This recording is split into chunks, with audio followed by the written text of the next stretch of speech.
Most of us who have lived with the events of 9/11 have, as a result, experienced some kind of trauma. It can be very difficult to come to terms with what actually happened at the World Trade Center. In fact, someone told me recently, "I wouldn't believe what you're telling me even if it were true." Our petition signers with psychological expertise have stepped forward to offer their insight. While this segment is clearly outside the knowledge base of the architects and engineers for 9/11 Truth, these experts in psychology highlight their valuable experience for us as to why this evidence can still be so difficult for people to accept.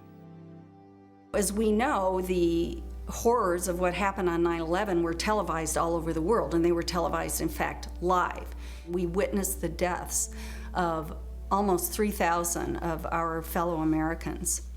We know this had a very severe and traumatic impact on a majority of the population. At this point, we have 9 years of hard scientific evidence that disproves the government theory about what happened on September 11th, and yet people continue to be either oblivious to the fact that this information exists or completely resistant to looking at this information. So the question becomes why? Why is it that people have so much trouble hearing this information? From my work, I think we would be remiss not to look at the impact of trauma. Many people respond to these truths in a very deep way. Some have a visceral reaction like they've been punched in the stomach. To begin to accept the possibility that the government was involved is like opening Pandora's box. If you open the lid and peek in a little bit, it's going to challenge some of your fundamental beliefs about the world. If we can think of our worldview as being sort of our mental and emotional home, I think all of us will do just about anything to defend our homes, to defend our families. And so I see that with people, and I saw that with myself when my brother tried to talk with me about it, of don't mess with me, don't mess with my home, don't mess with my comfort with how things are. About a week later, I read a lengthy article by Professor Griffin about why he believes the official account of 9/11 cannot be true. And it was a very well-researched article. It was in my office at the time. I sat there and I felt my stomach churning. I thought maybe I was going to be sick. And I leaped out of my chair and ran out the door and took a long walk around the block, around several blocks, and just broke down. I understand now that what was happening was my worldview about my government being in some way my protector, almost like a parent, had been dashed, and it was like being cast out into the wilderness, I think is the closest way to describe that feeling. And I sobbed, felt like the ground had completely disappeared beneath my feet. And I knew at some point during the walk that I knew that I was going to have to become active in educating other people about this, that for me to retain any sense of integrity, I was going to have to take some action. I couldn't just let something like this go. When we hear information that contradicts our worldview, social psychologists call the resulting insecurity cognitive dissonance. For example, with 9/11, we have one cognition, which is what the official story of 9/11, what our government told us, what our media repeated to us over and over, that 19 Muslims attacked us. On the other hand, we have what scientists, researchers, architects, engineers are now beginning to tell us, which is that there is evidence that shows that the official story cannot be true. So now we've lost our sense of security. We are starting to feel vulnerable. Now we're confused. 9/11 Truth challenges the beliefs that our country protects us and keeps us safe, and that America is the good guy. When your beliefs are challenged, fear and anxiety are created. In response to that, our psychological defenses kick in, and they protect us from these emotions. Denial, which is probably the most primitive psychological defense, is the one most likely to kick in when our beliefs are challenged. And it's a very, very uncomfortable state to be in.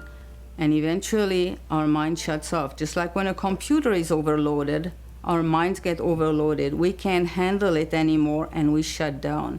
And what some of us will tend to do is deny the evidence that's coming our way and stick to the original story, the official story, and to try to regain our equilibrium in that way. Another thing we can do is decide to look at the conflicting evidence and be sincere and be open-minded and look at both sides of the issue and then make up our own mind about what reality is. Here are a few of those spontaneous initial reactions to hearing the contradictory evidence about 9/11. I don't want to know the truth, or I'd become too negative and psychologically go downhill. I'm not sure I want to know. If this is true, then up would be down and down would be up. My life would never be the same.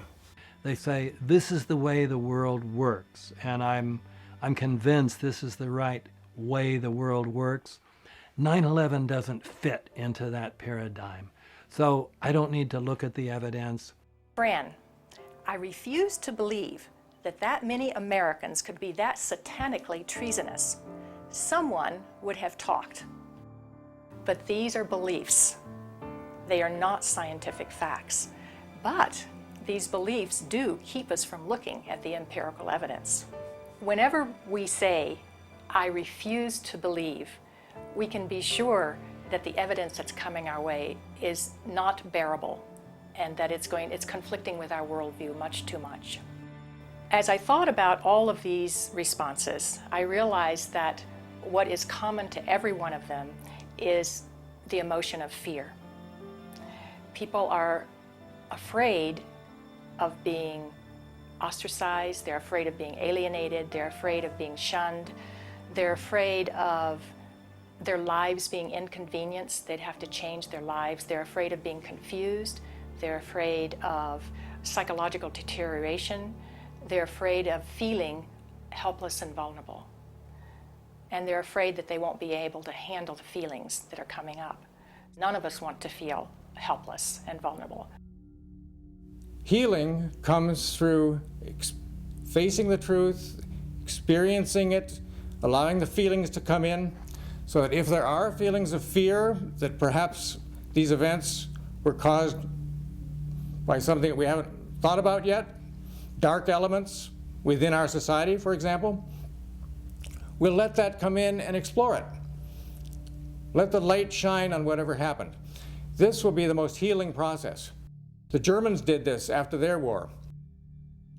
The South Africans did this after apartheid.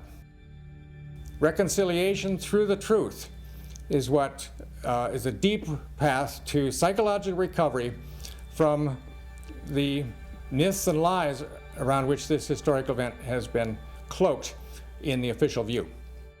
One of the ways to deal with the trauma is to find the answers. That's why I think it is of such importance to have a comprehensive investigation.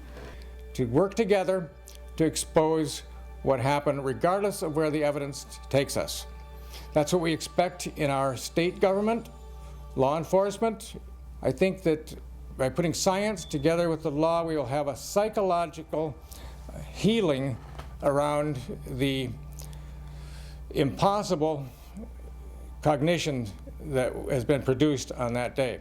After World War II, part of the way that Jewish people honored the dead was by making sure that the truth was known and that the value of these people was respected. Not pursuing the truth about 9/11 disrespects the value of the life of the people that died.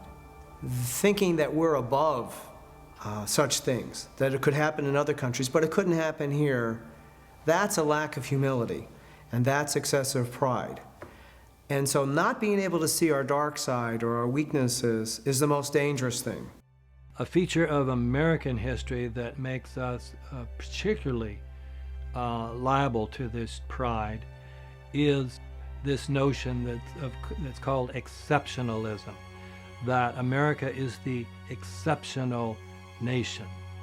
And that began from the beginning as this country was formed. The people would say, well, there was so much evil in the European countries, so much cheating, so much lying, so much using the people for the rulers' purposes, but not in America. We have leaders that are free from those sins. So I think this has made 9/11 particularly difficult for Americans. So we need to understand that questioning is patriotic. Questioning is what we're supposed to do as citizens. That's our duty. One thing that has become important for me personally is to educate myself, is to take responsibility. There's that wonderful quote from Mahatma Gandhi where he said that we must be the change that we wish to see in the world. When we come to the national level, when something like 9/11 happens, we need to be sure that we have a real investigation into who the perpetrators are, and then we need to be sure that those perpetrators are held legally accountable. It's part of the healing process on the individual level as on the collective level. We need the truth in order to heal.